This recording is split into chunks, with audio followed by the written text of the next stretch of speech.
Mukhang marami ka na pong nakalakal po ate ah. Eh kahit po sa dami po na yan ma'am, may kulang na lang po kasi hindi na lang po ikalakal namin sa sobrang mura.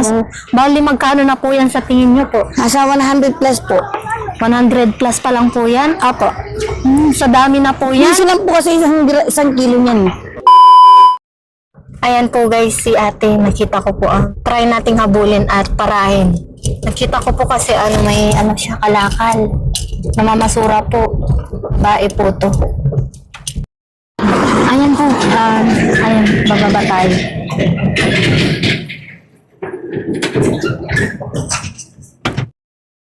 Ito guys, nakita ko po si ate. Yan, ang dami po niyang kalakal. Pinara ko lang po. Ayan si ate. Ate, pwede ka po ma-interview? Apo ma'am. Okay lang po ma-video ka? Apo. Bali ate, ilang taon ka na po? 30 po. 31 nung February. May anak ka na po? Asawa po? Meron po. Mukhang marami ka na pong nakalakal po ate ah. Eh kahit po sa dami po na yan ma'am, may kulang na lang po kasi hindi na lang po ikalakal namin sa sobrang mura. Sobrang mura po. Araw-araw po kayo nangangalakal? Opo. Diyan po sa dam site po. Dam site po. Bali magkano na po yan sa tingin nyo po? Nasa 100 plus po. 100 plus pa lang po yan? Opo. Sa dami na po yan? Minsan lang po kasi isang kilo niyan. Yung karton po, patak po ng dos. Ito po assorted piso.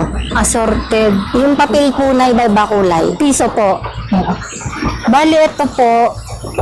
Ito daw po yung Yan, piso assorted. Piso po yung kilo. Ito ate, pure na po. karton. Opo. Dos. Ano po? Ayan po guys.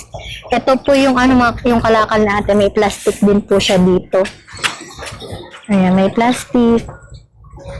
Saan ka po galing pa niyan ate? Diyan po sa malapit sa dam site po, sa tapunan mismo ng basura. Ang sipag mo naman ate.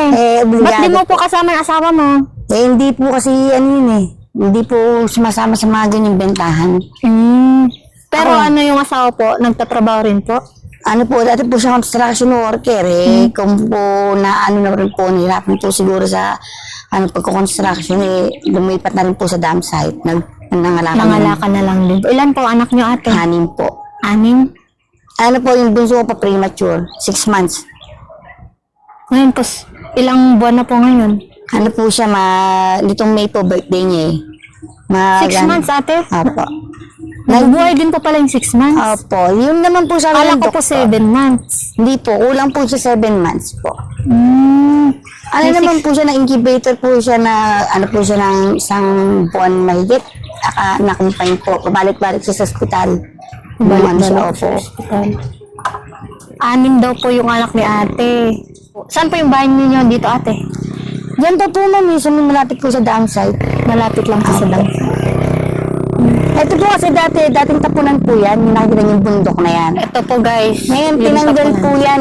Pinatungan lang po ng buhangin ng mga putik para lang po matabunin yung basura. Pero ilalim po talaga yung basura. Bundok na po talaga ng basura yan. Ate, anong gagawin dito? Ba't tinambakan? Sabi daw po nila yung eco park daw po. Parang po. Yun yung pagkakaano po sa amin nung pinausap kami dyan. Kasi nga po magpapaalisan na po dyan dahil nga po gagawin daw po yung eco park daw po yata. Okay po. Ay, papa-challenge natin si ate. Wait lang. Ayan guys. Papa-challenge natin si ate. Ate, from 1 to 12 na number. Pili ka isang number. 7 po. 7. Ayun, 7 daw po napili ni ate. Ate, yung numero mo, papalitan ko ng bigas, mamimili ka, numero o bigas? 5 kilong bigas yon. Bigas na lang po ma'am, mas malaking bagay po yun Bigas na lang po? Opo, kasi yun po talaga problema namin sa araw-araw. Bigas po. Yan, bigas na lang daw po pinili ni ate. Ayan. Kung numero po, ate, ito po yung makukuha mo sana. 50. Ang bagay po kasi yan. Ayan. Bigas po. Bali, bigas po yung bibigyan natin kay ate. Wait lang, te, ha? Sige po. Ate, ito po yung bigas. Maraming salamat po.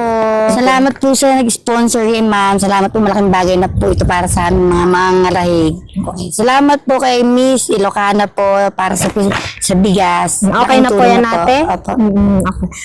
Ayan si ate. Ate, mag-ingat ka pa uwi, no? Salamat po. Kayo rin ma'am, mag-ingat din po kayo. Delikado po sa lugar namin. Okay po.